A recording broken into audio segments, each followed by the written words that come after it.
ఎదుటివాడిలో ప్రతి లోపాన్ని పెద్దదిగా చూసే పని లేదు. అందరూ అన్నింటిలో సంపూర్ణులు ఎప్పటికీ కాలేరు. ఎన్నో అద్భుత గుణాలు ఉన్నవారిలోని కొన్ని చిన్న లోపాలను కూడా పెద్దవిగా చూస్తున్నాం. అంటే మనలో అహంతో దృష్టి లోపం పెరిగిందన్నమాట. సో చాలా పెద్ద కొటేషన్ అండ్ చాలా ఇంపార్టెంట్ కూడా. నేను దీన్ని మళ్ళీ ఇంకొకసారి చదువుతాను. ఎదుటివాడిలో ప్రతి లోపాన్ని పెద్దదిగా చూసే పని లేదు. అందరూ అన్నిటిలో సంపూర్ణులు ఎప్పటికీ కాలేరు. ఎన్నో అద్భుత గుణాలు ఉన్న వారిలోనూ కొన్ని చిన్న లోపాలు కూడా పెద్దవిగా చూస్తున్నామంటే మనలో అహంతో దృష్టిలోపం పెరిగిందన్నమాట. సో చాలా చక్కగా చెప్పారు సార్. నిజంగా మనం అనుకుంటూ ఉంటాం, నేను నేను చాలా పర్ఫెక్ట్, నేను 100% నేను రైట్, నేను అసలు తప్పే చేయను, మీరు నాలా ఎందుకు లేరు. చాలామంది అనుకుంటూ ఉంటారు ఇట్లా. కానీ మనం తెలుసుకోవాల్సిన విషయం ఏంటి అంటే ఖచ్చితంగా ఏదో ఒక లోపం ఉంటుంది. ఇక్కడ ఉన్నాము అంటే డెఫినెట్గా ఏదో లోపం ఉంటుంది. దాన్ని పెద్దదిగా చేయకూడదు. అంతే కదా. ఉదాహరణకు బుద్ధుడిని తీసుకుందాం. బుద్ధుడు ఈ ప్రపంచం కోసం ఎంతో చేశాడు. బుద్ధుడు భార్యను ఎందుకు వదిలేశాడు? బుద్ధుడు భార్యకు న్యాయం ఎందుకు చేయలేదు? అంటే బుద్ధుడు చేసిన మహా గొప్ప కార్యం ముందు తప్పనిసరి అవసరమై ఆయన లోక కళ్యాణం కోసం ఒక చిన్న, అది మన లౌకిక జ్ఞానంతో చూస్తే అది మిస్టేక్ లాగా అనుకుంటాం. మనకున్న లోపం లౌకిక జ్ఞానంతో చూసి భార్య భర్త పిల్లలు ఎందుకు సంసారాన్ని వదిలేశాడు? సంసారంలోనే ఉండి నిర్వాణం సాధించవచ్చు కదా. మనకందరికీ నిర్వాణం చేయడం కోసం ఆయన సంసారాన్ని తాకట్టు పెట్టాడు, త్యాగం చేశాడు. ఆయన త్యాగం చేశాడు. అలా అనుకోవచ్చు కదా. మనకున్న దృష్టిలో పొందుతూ, మనకున్న సగం జ్ఞానంతో, హాఫ్ నాలెడ్జ్తో నాలాగా పర్ఫెక్ట్గా అవతలవాడు ఉండాలి, నాలాగా అన్నిట్లో పర్ఫెక్ట్గా ఉండాలి, పర్ఫెక్ట్గా మాట్లాడాలి, పర్ఫెక్ట్గా చూడాలి, పర్ఫెక్ట్గా వినాలి, పర్ఫెక్ట్గా రాయాలి, పర్ఫెక్ట్గా డ్రైవింగ్ చేయాలి, పర్ఫెక్ట్గా అన్ని పనులు చేయాలి, పర్ఫెక్ట్గా వంట చేయాలి, అందరినీ 100% పర్ఫెక్ట్గా ఉండాలి అని ఎక్స్పెక్ట్ చేయడం అనేది రాంగ్ కాన్సెప్ట్. పర్ఫెక్షనిజం అన్నదే wrong concept. Nobody is perfect in this world. మనం లోపాలు గురించి వెతకడం మొదలు పెడితే ప్రతి మనిషిలో 1,00,000 లోపాలు కనబడతాయి. సరే, నిజంగా చాలా లోపాలు ఉన్న విషయం వాళ్ళని పక్కన పెడదాం. ఇక్కడ మనం మాట్లాడుకుంటున్నది ఎన్నో అద్భుతమైన గుణాలు ఉన్న వ్యక్తిలో ఉన్న ఒక గుణాన్ని కూడా మళ్ళీ ఎందుకు లోపాలుగా చూద్దామని. 1,00,000 అద్భుతమైన గుణాలు ఉంటాయి. బుద్ధుడు అంటే ఒక అద్భుతమైన, కొన్ని కోట్ల లక్షల అద్భుతమైన గుణాలు ఉన్నాయి. రాముడు అంటే ఎన్నో అద్భుతమైన గుణాలు ఉన్నాయి. రాముడిలో లోపం వెతకాలి మనం. ఇప్పుడు మనకు అంత జ్ఞానం ఉందా? అంత అహం ఉందా?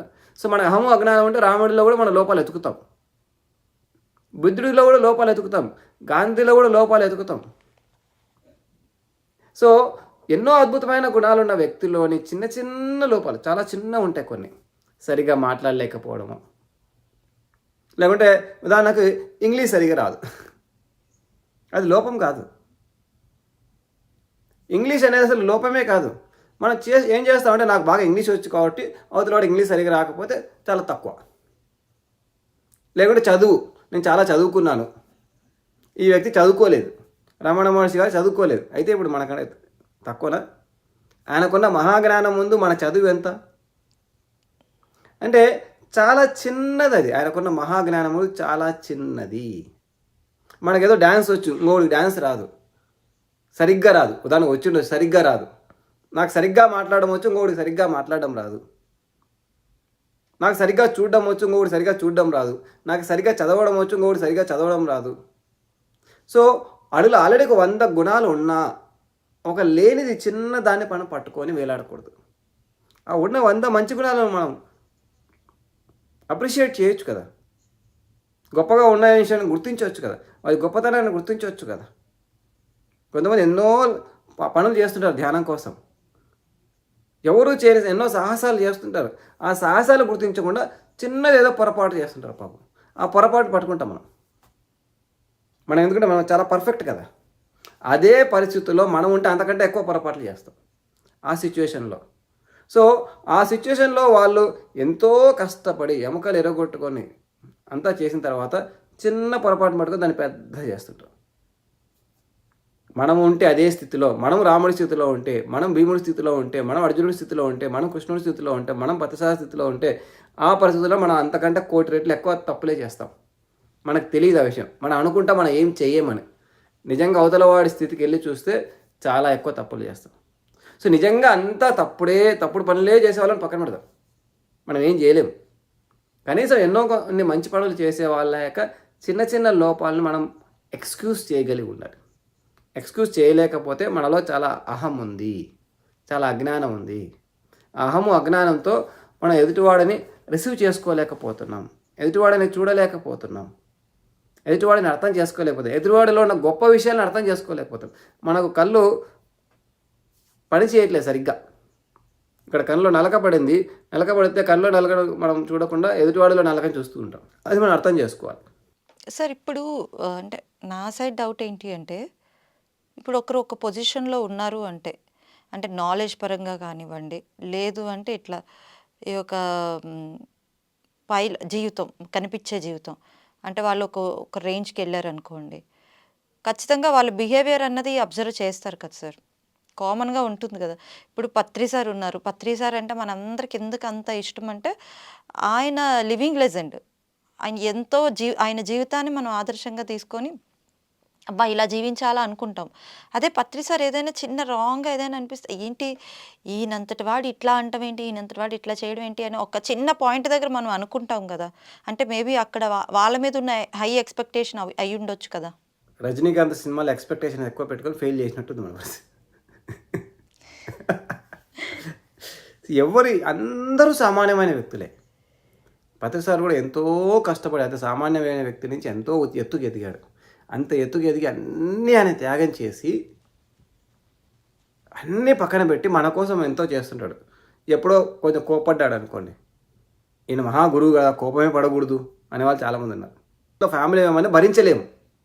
కొన్ని కోట్ల మందిని భరించే ఒక వ్యక్తి ఎప్పుడో ఒకసారి కోపడితే తప్పేముంది, ఎప్పుడో ఒకసారి చిరాకు పడితే తప్పేముంది. మనం ఒక 5-6 మంది ఉన్న ఫ్యామిలీనే భరించలేము. రోజు కొట్టుకుంటూ ఉంటాం, రోజు తిట్టుకుంటూ ఉంటాం, అరుచుకుంటూ ఉంటాం. అమ్మను భరించలేము, అక్కను భరించలేము, అన్నను భరించలేము, తమ్ముని భరించలేము. అలాంటిది యోగులు, జ్ఞానులు కొన్ని కోట్ల మందిని భరిస్తారు.